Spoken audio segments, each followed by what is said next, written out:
How to check someone's Facebook activity? Well, you want to check someone's Facebook activity or what they're up to on Facebook app? Well, let me help you. Hello everybody, welcome back to the channel. Today I'll guide you on how you can check someone's Facebook activity on Facebook.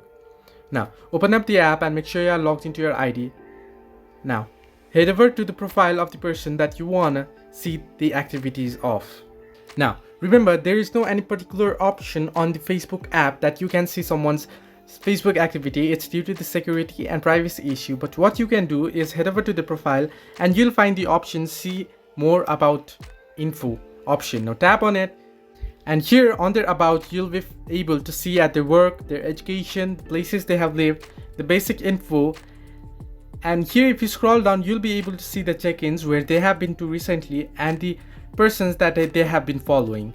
So you can check in the activities this way. And if you head over to the profile, if you scroll down, you'll be able to see all the posts and pictures that they have posted. This way you can check someone's Facebook activity on Facebook.